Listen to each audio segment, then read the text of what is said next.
Marilyn Monroe. Las diosas también mueren. 1. Existen pruebas suficientes para sospechar que el presunto suicidio de Marilyn Monroe fue en realidad un asesinato. 2. Al hacerse la autopsia se descubrió que el estómago de la actriz no guardaba el menor rastro de los presuntos 8 frascos de barbitúricos que habría ingerido antes de morir. 3. Marilyn llevaba un diario en el que registraba las confidencias que le habían hecho tanto John como Robert Kennedy. 4. La cadena de televisión norteamericana ABC realizó un reportaje de investigación sobre el tema cuyo costo de producción ascendió a varios cientos de miles de dólares. Sin embargo, lo averiguado se consideró tan desestabilizador por los responsables del canal que el reportaje fue suspendido minutos antes del momento de su emisión, siendo sustituido por un documental sobre perros policía. 5. Cierta vez, la actriz comentó a uno de sus amigos más íntimos: "Yo conozco un montón de secretos de los Kennedy. Secretos peligrosos. Hay casos en los que, sin que se sepan muy bien la razón, la versión oficial de los hechos es automáticamente puesta en duda por la opinión pública. El presunto suicidio de Marilyn Monroe es uno de esos casos. Nadie se atrevió a decirlo en los periódicos, ni es algo que se contemple siquiera como posibilidad en las biografías políticamente correctas de la actriz, pero mucha gente creyó firmemente desde el principio que la estrella cinematográfica más famosa de todos los tiempos había sido asesinada, una creencia que, a juzgar por las pruebas, no resulta en absoluto descabellada. La rubia y bella Marilyn Monroe, símbolo esplendoroso de la alegre y emocionante vida de Hollywood, murió trágicamente el domingo, probablemente como consecuencia de un suicidio. Su cuerpo fue encontrado desnudo en la cama. Tenía 36 años. La estrella, con un largo historial de trastornos, tenía el teléfono asido con una mano. Cerca había un frasco de somníferos vacío. Con esta escueta nota de prensa fue como el mundo se enteró del trágico fallecimiento de la estrella más rutilante que jamás haya dado el firmamento hollywoodense. Sin embargo, lo que no contó la casi infinita sucesión de artículos y reportajes que se escribieron sobre el tema en los días sucesivos fue cierto número de incongruencias que se dieron en este caso y que apuntaban hacia una hipótesis muy diferente de la del suicidio. Tomemos por ejemplo el caso del agente Lynn Franklin, que durante las primeras horas de aquella madrugada detuvo por exceso de velocidad en las proximidades de la residencia de la estrella un lujoso Mercedes cuyos ocupantes eran ni más ni menos que Robert Kennedy, fiscal general de Estados Unidos, Peter Lawford, cuñado de los hermanos Kennedy, y el Dr. Ralph Grayson, psiquiatra de Marilyn. Hasta la fecha nadie ha explicado aún qué hacían aquellos 3 singulares personajes tan cerca en el espacio y el tiempo del escenario en el que la actriz representaba su drama póstumo. ¿Será la circunstancia de que Peter Lawford fue la última persona que escuchó la voz de la fallecida merced a una extraña llamada de teléfono que, según comentó a la prensa, le hizo sospechar que algo extraño estaba sucediendo en casa de Marilyn, si bien decidió no intervenir en previsión de un posible escándalo, ya que estaba casado con Patricia, la hermana del presidente Kennedy? Tampoco está aclarado por qué Eunice Murray dio a lo largo del tiempo hasta 4 versiones diferentes de lo sucedido aquella noche, o cómo es posible que un cuerpo que solo llevaba muerto alrededor de un par de horas presentase todos los síntomas del rigor mortis, tal como atestigua Guy Oquette, el empresario de pompas fúnebres encargado de retirar el cadáver. La noticia de que Marilyn Monroe se había suicidado sacudió a Hollywood. Sin embargo, muchos de sus allegados no solo se negaban a admitir esta posibilidad, sino que la veían como algo altamente improbable. El consejero y amigo de la actriz, Lee Strasberg, hizo en su momento una extraña declaración al New York Herald Tribune. No se suicidó, de haber sido un suicidio, habría ocurrido de otra manera. Para empezar, nunca lo hubiera hecho sin dejar una nota. Además, hay otras razones fuera de toda duda, que nos permiten pensar que no intentaba poner fin a su vida. Caso 81128. En el depósito de cadáveres del Palacio de Justicia de Los Ángeles, Marilyn Monroe pasó a ser el caso 81128. De la autopsia se hizo cargo el Dr. Thomas Noguchi, que más tarde se encargaría de otros cadáveres famosos, como Robert Kennedy, Sharon Tate, Janis Joplin, William Holden, Natalie Wood o John Belushi, y sería conocido como el forense de las estrellas. Principalmente fueron 2 las incongruencias que llamaron la atención del Dr. Noguchi a la hora de realizar su examen. Para empezar, el cuerpo presentaba magulladuras de diversa consideración así como un impresionante hematoma en la cadera izquierda. Otro hecho notable es que el estómago de la actriz no guardaba el menor rastro de los presuntos 8 frascos de barbitúricos que habría ingerido antes de morir, algo que, unido a la ausencia de vómito en el escenario del suceso, convierte al de Marilyn Monroe en el suicidio por ingestión de barbitúricos más raro de la historia. Sin embargo, a pesar de estas contradicciones, el análisis toxicológico llevado a cabo el lunes 6 de agosto por el Dr. R.J. Abernethy no dejaba dudas respecto a la causa de la muerte. Una sobredosis masiva de barbitúricos de aproximadamente entre 50 y 80 comprimidos. El Dr. Noguchi no podía comprender que semejante cantidad de fármacos no hubiera dejado el menor rastro en el estómago, así que encargó un análisis detallado de los riñones, el estómago, la orina y los intestinos. Desgraciadamente, este examen jamás llegó a realizarse ya que las muestras de órganos desaparecieron misteriosamente de los laboratorios. Además, se da la circunstancia de que la concentración de pentobarbital de hidrato de cloral en la sangre era tan alta que, de haber sido ingerida por vía oral, la víctima hubiese muerto inevitablemente antes de alcanzar tales niveles, lo que nos indica que tal sobredosis solo pudo ser administrada a través de una inyección. Las conclusiones a las que nos conduce este hecho resultan tan obvias como estremecedoras. El suicidio de Marilyn Monroe fue cuidadosamente escenificado para ocultar algo mucho más grave, un asesinato. No fueron estas las únicas pruebas perdidas de este caso. El diario personal de la actriz desapareció de una caja fuerte del Palacio de Justicia de Los Ángeles. Una nota garabateada en un pedazo de papel arrugado que se encontró sobre la colcha de Marilyn, y que al parecer tenía escrito el teléfono de Robert Kennedy, tampoco fue vuelta de ver tras ser retirada del escenario del suceso. Por último, el contador telefónico que contenía el registro de llamadas realizadas aquella noche desde la casa de la víctima fue confiscado por unos hombres de traje oscuro y zapatos relucientes, según declaró el encargado de la compañía telefónica. Una de esas llamadas fue la que hizo a su peluquero, Sidney Glaroff. Marilyn estaba muy trastornada. Lloraba histéricamente. Dijo que Bobby Kennedy había estado en su casa con Lau Ford y que la había amenazado. Hubo una discusión violenta. Tenía miedo. Estaba aterrorizada. Intenté calmarla. La presunta suicida también llamó aquella noche a uno de sus ex amantes, el guionista mexicano José Bolaños. Marilyn me dijo esa noche algo que, algún día, conmocionará al mundo entero. El diario de Marilyn Monroe. A propósito del diario perdido, cobra especial importancia el testimonio de Robert Schlatzer, uno de los mejores amigos de la actriz.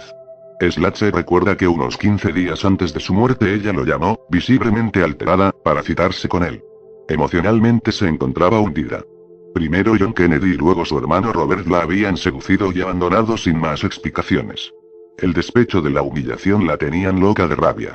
En un momento de la conversación con Schlatzer ella sacó del bolso un pequeño diario de tapas rojas al que denominaba su libro de secretos. Entre otras cosas, en él se hablaba de los planes del gobierno para matar a Fidel Castro, de pruebas atómicas, de las relaciones de Sinatra con la mafia, del movimiento negro por los derechos civiles y de cómo había sido idea de Bobby Kennedy retirar del apoyo aéreo a la aventura de Bahía de Cochinos. Todas estas revelaciones provenían de sus conversaciones de alcoba con Robert, el menos discreto de los hermanos, y según su amigo, anunciaba que ahora estaba dispuesta a convocar una rueda de prensa y contarle al mundo quiénes eran de verdad los Kennedy. Nadie sabe hasta qué punto los Kennedy se tomaron en serio tales amenazas. Pero lo cierto es que, aparte del ya citado patrullero, existen otros testigos que sitúan a Bobby Kennedy aquella noche en la casa que Marilyn Monroe tenía en Fifth Elena Drive. Elizabeth Pollard era una vecina que la noche del sábado 4 de agosto se encontraba jugando a las cartas en el porche de su casa en compañía de unos amigos cuando uno de sus invitados súbitamente exclamó: «Miren, es Robert Kennedy». Ninguno de los presentes pudo resistir la tentación de curiosear y vieron cómo el fiscal general de Estados Unidos penetraba en el domicilio de la actriz en compañía de otros dos hombres a los que no pudieron identificar. Por otro lado, Robert Kennedy mantuvo un encendido interés sobre todo lo que se publicaba sobre este tema, tal como lo demuestra una nota fechada el 8 de julio de 1964 en la que el director general del FBI J. Edgar Hoover comunicaba al fiscal general lo siguiente. El señor Frank A. Capet se propone publicar un libro barato de 70 páginas titulado La extraña muerte de Marilyn Monroe, que saldrá hacia el 10 de julio de 1964. Según el señor Cabell, su libro da la referencia de la supuesta amistad de usted con la difunta Marilyn Monroe. Afirma que demostrará en su libro que usted y Monroe tenían una relación íntima y que usted estaba en la residencia de la actriz en el momento de su muerte. Se le comunicará cualquier información adicional referida a la publicación de este libro. La ambulancia perdida. Pero tuvieron que transcurrir más de 20 años para que un nuevo testimonio arroje nueva luz sobre lo sucedido aquella fatídica noche. El 23 de noviembre de 1982 el rotativo de Globe publicaba una entrevista con el conductor de ambulancias James Hall, en la que este relataba cómo la noche del 4 de agosto de 1962 acudió a una llamada procedente de la residencia de la actriz en el 12305 de Fifth Elena Drive. El panorama que allí encontró constituía una escena dantesca. Marilyn aún no había muerto, pero agonizaba sobre la moqueta del bungalow de invitados. Según Hall, tanto el Dr. Grayson como Peter Lawford se encontraban presentes cuando él llegó y, de hecho, achaca la muerte de la estrella a la negligencia del psiquiatra de esta a la hora de intervenir en la reanimación que, hasta aquel momento, se estaba verificando positivamente.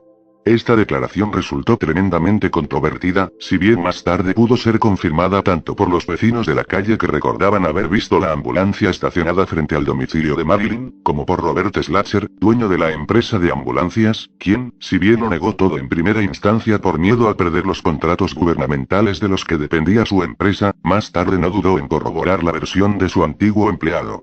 La declaración de Hall es de vital importancia ya que pone de manifiesto que varios testigos principales del caso mintieron para ocultar la presencia de Peter Lawford, el Dr. Grayson y, muy probablemente, Robert Kennedy en la casa.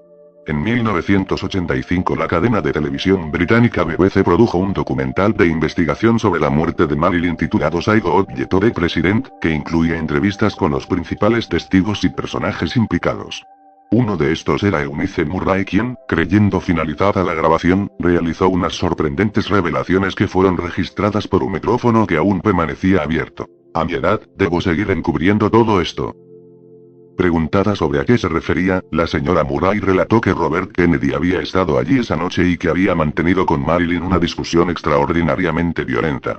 Ahondando sobre esta historia, el programa de investigación 2020 de la cadena de televisión norteamericana ABC realizó un reportaje de media hora en el que trabajaron los reporteros estrella de la emisora Silvia Chase y Geraldo Rivera, y cuyo costo de producción ascendió a varios cientos de miles de dólares. Sin embargo, lo averiguado por los periodistas fue considerado tan desestabilizador que el reportaje fue suspendido poco antes del momento de su emisión, siendo sustituido por un documental sobre perros policía. En el ojo del huracán. Fue precisamente en medio de este clima, en el que la verdad parecía por fin querer abrirse paso, cuando tuvo lugar una de las mayores infamias relacionadas con el caso de Marilyn Monroe. En marzo de 1993 se ponía a la venta Marilyn Monroe, The Biography de Donald Spoto. Se desconoce si había algún tipo de mano negra o grupo de presión tras los actos de este autor, pero lo que sí se sabe es que constituye uno de los intentos de desinformación más flagrantes, lamentables y vergonzosos de todos los tiempos. En este libro, a despecho de las pruebas, se pretendía negar cualquier relación entre la actriz y los hermanos Kennedy. Y, no contento con esto, el autor se despachaba utilizando todo tipo de descalificaciones personales hacia los investigadores más famosos del caso, algo que, tras pasar por los tribunales, le costó el pago de cuantiosas indemnizaciones y la inclusión de una retractación en las sucesivas ediciones de su libro. En cualquier caso, aparte de las tenebrosas circunstancias que rodearon su muerte, si algo llama la atención en la historia de Marilyn Monroe es la forma en que, voluntaria o involuntariamente, se vio inmersa en los entretelones, manejos y conspiraciones de la élite del poder en una de las épocas más convulsas de la historia de Estados Unidos, como lo fue aquel principio de la década de 1960. Su intimidad con John y Robert Kennedy la convirtió en un objetivo más que apetecible para los enemigos de ambos hermanos. El gángster Sam Giancana, jefe de la mafia en Chicago y Las Vegas, investigó con sumo interés esta relación para sacar algún partido de la incontinencia sexual de los hermanos que regían el país. Con similares propósitos, el turbulento sindicalista Jimmy Hoffa contrató al detective privado más caro y prestigioso de Hollywood, Fred Otash, para que, literalmente, sembrara de micrófonos la residencia de la actriz y, muy especialmente, la mansión de Peter Lawford, en donde tenían lugar los encuentros de Marilyn y sus dos influyentes amantes.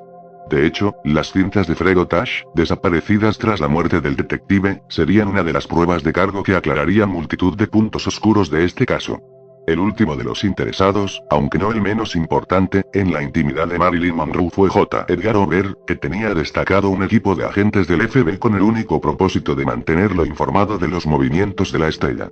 Con tal cantidad de ojos y oídos pendientes de lo que sucedía en aquella casa de Fifth Helena Drive, no sería de extrañar que alguien tuviera una grabadora funcionando en el preciso instante de la muerte de Marilyn. De hecho, la casa donde Marilyn perdió la vida fue adquirida muchos años más tarde por la actriz de televisión Verónica Amell, que se haría popular a raíz de su intervención en la serie Canción Triste de Hill Street. Pues bien, cuando estaba redecorando su nueva casa descubrió un insólito cableado que cubría diversos lugares de la residencia y salía al exterior camuflado entre la instalación eléctrica. Un experto le confirmó que aquello era parte de una primitiva instalación de escucha de las que existían a principios de los años 60. Así pues, si tenemos la confirmación de que existían esos micrófonos, no debería extrañarnos que en algún lugar desconocido se encontraran ocultas las cintas que aclararían definitivamente lo sucedido la noche de autos. Tal posibilidad aparece recogida en el libro Godes de Anthony Summers, autor que afirma haber podido escuchar el contenido de una de esas grabaciones. En la cinta se podría escuchar perfectamente a Peter Lawford intentando mediar en una violenta discusión entre Marilyn y Bobby Kennedy. Poco a poco la cosa parece ir subiendo de tono hasta que comienzan a oírse sonidos de un forcejeo en el que al parecer Marilyn se llevará la peor parte. La cinta parece dejar suficientemente claro que cuando el fiscal general abandona la casa la actriz ya habría fallecido, si bien no arroja ninguna luz respecto a la forma en que se produjo la muerte. Amor y despecho. En cuanto a las circunstancias que condujeron a los trágicos acontecimientos de aquella noche, Summers plantea una fascinante variación sobre el tema. Bobby habría iniciado su relación con Marilyn principalmente para proteger a su hermano. Para John, la actriz no era más que un ligue, una más de una lista no precisamente corta. En la bella cabeza de la artista había, sin embargo, otro tipo de aspiraciones mucho más elevadas, que no descartaban ni el matrimonio ni los honores de primera dama. Cuando su presidencial amante se aburrió de ella, Marilyn decidió no rendirse sin luchar. Ese es precisamente el momento en el que Bobby entra en escena, seduciendo a la actriz para distraer su atención del presidente, una estrategia que no hizo sino empeorar las cosas. Según la versión de Summers, Robert llegó a la casa cuando Marilyn aún estaba viva, aunque agonizante. Se procedió a llamar a una ambulancia, pero ya era demasiado tarde y la actriz murió de camino hacia el hospital. Así que, ya que no había nada que hacer, se organizó una compleja operación de encubrimiento destinada a ocultar cualquier relación entre Marilyn y el aspirante a futuro presidente de Estados Unidos. Haciendo gala de una honestidad profesional que lo honra, Summers admite que su versión de los hechos no tiene por qué ser la correcta, si bien hace notar que se trata de una hipótesis de trabajo perfectamente coherente con los datos conocidos hasta el momento. En efecto, cabe la posibilidad de que la intervención de Robert Kennedy en los acontecimientos de aquella noche no fuera tan siniestra como pudiera deducirse en primera instancia. Sin embargo, existe una posibilidad apuntada por varios biógrafos que añadiría un elemento extra de confusión alrededor de todo este asunto. En el momento de su muerte Marilyn Monroe podría haber estado esperando un hijo de uno de los Kennedy. Anthony Summers es de los que cree que los Kennedy tuvieron mucho que ver con los acontecimientos de aquella noche. Las continuas llamadas de Marilyn a la Casa Blanca y al Departamento de Justicia no solo irritaban a los hermanos sino que comenzaban a ponerlos nerviosos, ya que en cualquier momento podrían llamar la atención de sus enemigos políticos. La amenaza de convocar una rueda de prensa por parte de la actriz no debió de contribuir en absoluto a que se serenaran los ánimos de los hermanos Kennedy. A partir de ese momento, el asunto Marilyn Monroe pasaba de ser un lío de polleras a convertirse en materia de seguridad nacional. De ahí al suicidio hay un solo paso. Recapitulando. Para entender el final de Marilyn Monroe es de vital importancia recapitular los acontecimientos de su vida en las semanas previas a su trágico final. En abril de 1962 Marilyn Monroe comienza el rodaje de Something's Got to Give para la 20th Century Fox.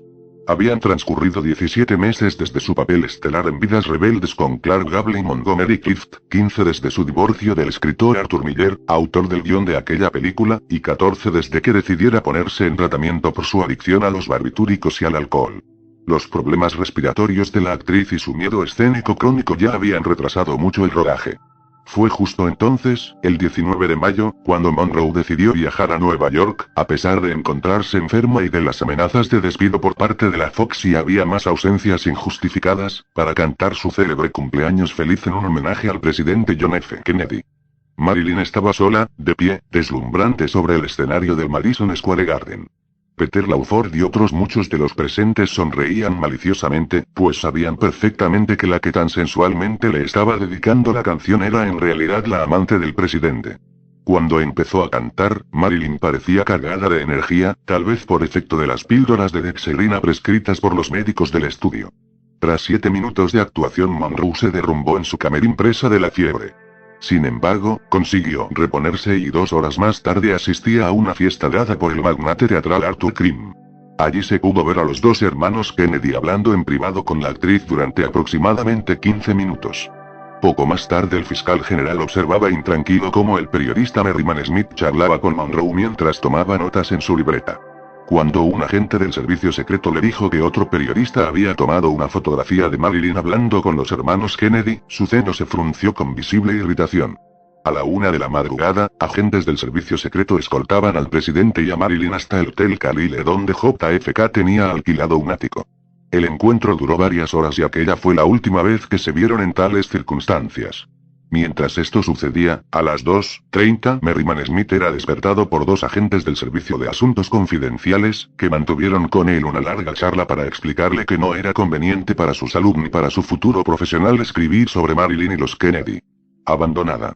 Monroe regresó al rodaje 2 días después con una grave infección nasal que enmascaró con anfetaminas y analgésicos.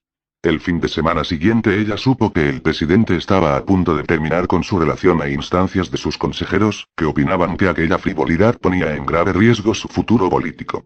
La brusca despedida dejó a la actriz en estado de shock y el rodaje fue retrasado de nuevo. El 8 de junio los ejecutivos de la compañía cinematográfica decidieron cancelar el contrato de Marilyn Monroe. Para justificar esta acción, los agentes de prensa de la Fox se embarcaron en una campaña de publicidad negativa que presentaba a la estrella como un ser caprichoso e inestable. Poco después, Marilyn recibía la visita de Robert Kennedy. El presidente había cambiado el número del teléfono privado del despacho oval, por lo que Marilyn ahora llamaba varias veces al día al conmutador central de la Casa Blanca, discutiendo con las operadoras, que tenían orden de no pasarle la llamada al presidente.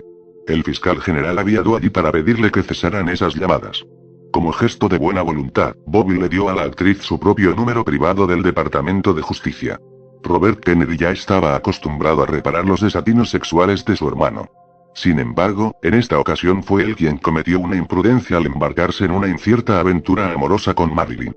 Aquella primera visita, 2 meses antes de su muerte, fue el preludio de una relación a distancia tan intensa y apasionada que Hazel Washington, una de las sirvientas de Marilyn, la describió como hacer el amor encima del teléfono. Y quiero decir literalmente hacer el amor. La apretada agenda del fiscal le impedía visitar a Marilyn con la frecuencia deseada, así que la pareja no tuvo más remedio que convertirse en pionera del sexo telefónico. Poco después, Robert tuvo el pretexto perfecto para poder visitar a Marilyn en Hollywood gracias al rodaje de The Enemy Within, una adaptación de un libro sobre su cruzada contra el crimen organizado. La estancia de Bobby en Los Ángeles dio paso a una idílica etapa de largos encuentros hasta bien entrada la madrugada. Es probable que fuera en aquella época cuando Marilyn obtuvo la mayor parte del material para su cuaderno rojo. Cabe destacar que no apuntaba aquella información con ánimo de hacer un mal uso de ella, sino a fin de documentarse sobre los asuntos que interesaban a Bobby y así tener siempre tema de conversación con su nuevo amante, en un desesperado intento de evitar que le sucediera lo mismo que con su hermano. Abandonada, 2. A mediados de julio, Marilyn se encontró con la desagradable sorpresa de que Robert comenzaba a alejarse de ella de la misma manera que antes lo había hecho John. La ofensa final fue cuando Bobby también cambió el número de su teléfono privado. Aquella fue la nota sobresaliente del desgraciado idilio de Marilyn con la familia Kennedy. Las razones para el súbito cambio en la actitud de Robert Kennedy no son ningún misterio. Con su hermano Teddy presentándose en septiembre a la elección como senador y J. Edgar Hoover bromeando con sus colegas del FBI acerca de un archivo especialmente caliente sobre Bobby y la actriz, Marilyn era un obstáculo en las ambiciones políticas del clan Kennedy. Pero la estrella no aceptaría tan fácilmente este nuevo desprecio. Los expertos que han estudiado el perfil psicológico de la estrella piensan que el rechazo de los hermanos Kennedy reabrió la herida que supuso para ella el completo abandono que sufrió en su infancia por parte de su padre. De hecho, afirman que este lejano suceso de su niñez es la clave para comprender toda su biografía, ya que creó su personaje de diosa del sexo muy posiblemente para evitar que alguien la volviera a abandonar como había hecho su padre. Contrariamente a los rumores sobre su inestabilidad emocional e histeria durante el período de sus romances con los Kennedy, la dolencia real de Marilyn durante el verano de 1962 era el insomnio. Además, comenzaba a dar señales de anorexia. Hoy día, una estrella de Hollywood que se encontrara en su estado se apresuraría a pasar 10 semanas en el centro Betty Ford. Pero en 1962 el Dr. Gleason y sus otros médicos tenían pocas opciones para tratar sus males, aparte de los somníferos y las vitaminas. Las anfetaminas, causa más que probable de su insomnio, eran cortesía de los doctores del estudio. A este cóctel le tenemos que sumar la propia iniciativa de la actriz que, en materia de pastillas, no era poca. La mayoría de las presuntas tentativas de suicidio de Marilyn Monroe fueron realmente sobredosis, según se deduce del testimonio de amigos íntimos que insisten en que la actriz hacía un uso indiscriminado y bastante irresponsable de la farmacología. Desaparecida. El 19 de julio Marilyn sale de casa anunciando que pasará algún tiempo fuera sin dar más explicaciones. Regresaría 3 días después, el 22 de julio, con el rostro terriblemente pálido y el aspecto de una persona exhausta. Según algunos amigos íntimos, aquellos días los pasó registrada bajo nombre supuesto en el Hospital Cedros del Líbano, a donde había acudido con la intención de abortar. En cuanto a la paternidad del presunto bebé, existe división de opiniones respecto a si se trataba de uno u otro de los hermanos Kennedy. A finales de julio, el asunto Marilyn Monroe se había convertido para los Kennedy en un tubo de nitroglicerina a punto de estallar. Demasiada gente, amigos, enemigos y periodistas sabían ya de las relaciones de Marilyn con el presidente y su hermano, y era cuestión de tiempo que alguien consiguiera las pruebas del affair y tuviera la oportunidad de utilizarlas. Así pues, se designó a un nuevo mediador para 166. Marilyn habló sobre su embarazo, entre otros, con su esteticista Agnes Flanagan, su amigo Arthur James y su publicista Rupert Tallan. Que intentase apaciguar a la airada Marilyn. De la misma forma que John había enviado a su hermano Bobby para desligarse de la actriz, ahora el cuñado de ambos, Peter Lawford, era requerido para convencer a la actriz de que lo mejor para todos sería que rompiera todo contacto con la familia Kennedy. En este tira y afloja estaban las cosas cuando amaneció el día que estaba destinado a ser el último para Marilyn Monroe. El último día de Marilyn Monroe. Muy poco sabríamos actualmente sobre el último día de Marilyn Monroe de no ser por el testimonio de alguien que durante más de 20 años llevó consigo la carga de saber lo que realmente sucedió en las últimas horas de la estrella. Se trata de Norman Jefferies, jardinero, chofer, chico de los mandados en general de la residencia de Monroe. Jefferies era una de esas personas grises que tienen un talento especial para pasar inadvertidas. Tal vez por eso ni policías ni periodistas repararon jamás en él y nunca fue interrogado sobre los acontecimientos de aquella noche. Entrada ya la década de los 90, Jefferies vivía en Russellville, Arkansas. Se encontraba confinado en una silla de ruedas y una enfermedad terminal estaba a punto de acabar con su vida. Tal vez por eso se decidió a hablar de una vez por todas y revelar al mundo toda la verdad. Aquella mañana Marilyn se levantó temprano. No había dormido bien pues estaba preocupada por unas llamadas amenazantes que había recibido la noche anterior. Una de ellas, en la que una mujer la llamaba mujerzuela y le ordenaba que dejara en paz a Bobby, había hecho especial mella en su ánimo. Alrededor de las 11 de la mañana tuvo lugar la primera discusión del día. Pat Newcomb era la jefa de prensa de Marilyn y amiga personal de la familia Kennedy. Marilyn y ella mantuvieron un agrio enfrentamiento aquella mañana, durante el cual la actriz le reprochó su excesiva afinidad con los Kennedy y la escasa lealtad que sentía hacia ella. Después de la comida, alrededor de las 3 de la tarde, hizo su aparición en escena el visitante estelar del día, Bobby Kennedy en persona acompañado por Peter Lawford.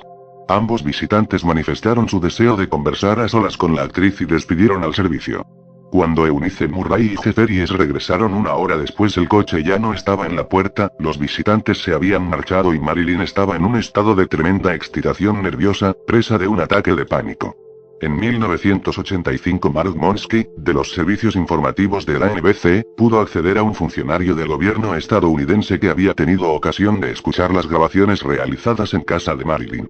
Este testigo anónimo no solo confirma la existencia de una fuerte discusión entre Marilyn y Bobby Kennedy, sino que señala que este último continuamente buscaba algo y preguntaba ¿dónde está? El lamentable estado anímico en que se encontraba Marilyn hizo que el ama de llaves llamara rápidamente al psiquiatra de la actriz, el Dr. Grayson, que llegó a la residencia alrededor de las 4:30 de la tarde. El Dr. Grayson abandonó la residencia alrededor de las 7 y Marilyn comenzó una ronda de llamadas telefónicas a algunos de sus amigos más íntimos para contarles lo sucedido. Uno de ellos, Sidney Gilaroff, se quedó algo preocupado ante un comentario de la actriz. ¿Sabes, Sidney? Yo conozco un montón de secretos de los Kennedy. Secretos peligrosos. Y tanto debían ser lo que, según la declaración de Jefferies, Bobby Kennedy regresó alrededor de las 10 de la noche acompañado por 2 hombres, uno de los cuales llevaba un maletín de médico. Media hora más tarde, Eunice Murray y Norman Jefferies vieron salir de la casa a los 3 hombres, por lo que se decidieron a regresar a la casa. Tendida en el suelo del bungalow de invitados se encontraba Marilyn, inconsciente y aferrando el teléfono. Se llamó a una ambulancia y en el ínterin llegaron a la casa Peter Lawford y el Dr. Grayson, que también había sido llamado para asistir a la actriz. Aquí es donde encajaría la historia del conductor de ambulancia, que relataba los infructuosos intentos de reanimar a Marilyn y la impericia del Dr. Grayson, que pudo contribuir definitivamente al fallecimiento de la paciente. El cadáver fue trasladado a su dormitorio y cuando llegó el primer grupo de agentes de civil, entre los que se encontraba el capitán James Hamilton, amigo personal de Bobby Kennedy, y formuló la idea del suicidio, nadie tenía la menor intención de contradecirlos. Conclusión. El domingo 5 de agosto el cuerpo de Marilyn Monroe quedó preparado para ser entregado a sus parientes más cercanos. Se hizo cargo su ex marido Joe DiMaggio, que organizó las exequias excluyendo deliberadamente a cualquiera que tuviera algo que ver con el mundillo de Hollywood.